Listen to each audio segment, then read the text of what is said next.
ang nag-deliver papunta sa bahay nila Pangulong Bongbong Marcos at Speaker Martin Romualdez mag-insert o magpasok ng 100 billion worth of projects sa BICAM. Sana po ay hindi nila ako mapatay bago ko mailabas ang lahat.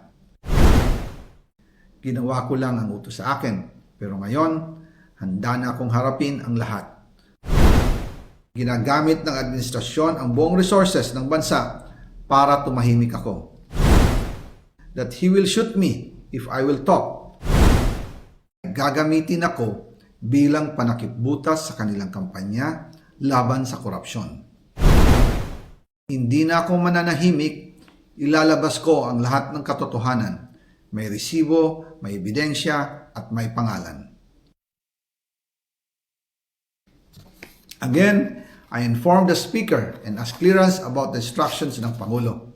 At ang sabi niya, wala tayong magagawa. Kaya po nagtataka ako kung bakit sinasabi ni Pangulo na hindi niya makilala ang budget, samantalang lahat na binawas at dinagdag sa mga ahensya ng gobyerno ay humihingi ng approval sa kanya si Sec. Mina Pangandaman. Bago namin ginawa o tinapos ni Senator Chis Escudero during the BICAM.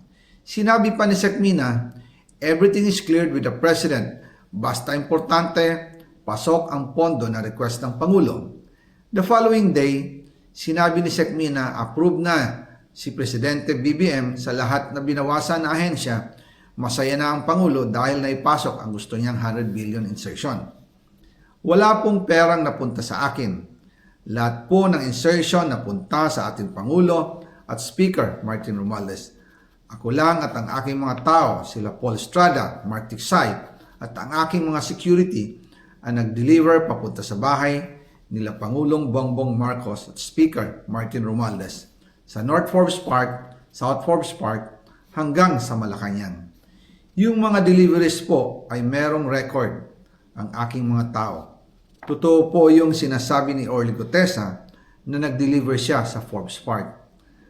Totoo din po ang sinasabi ni Orly Gutesa na nag-deliver siya sa Malacanang nung siya ay nasa Senado. Para mapatunayan ang mga litrato na deliveries ay ilalabas ko po together with this video.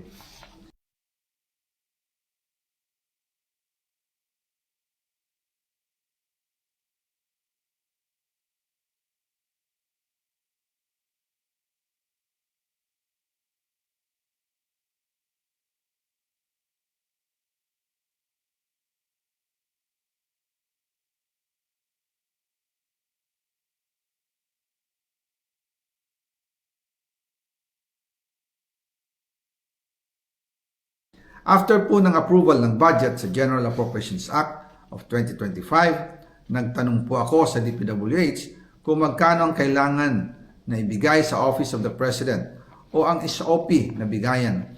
Ang sinagot sa akin ay 25%. Ang ibig sabihin nito, 25% ng 100 billion ang SOP na kailangan ibigay kay BBM mismo. In total, 25 billion ang napunta kay Pangulong Bongbong Marcos. Kaya ngayon ay hinahamon ko si Ombudsman Remulla kung seryoso talaga siya sa mga sinasabi niya sa kanyang press release na idadamay niya pati si Martin Romualdez kung magbibigay ako ng ebidensya.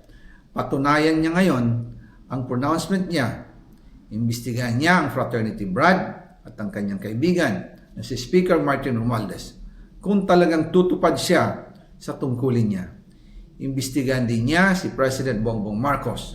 Sabi nga ni BBM nung SONA, let's do it right at mahiya naman kayo, hindi po ba?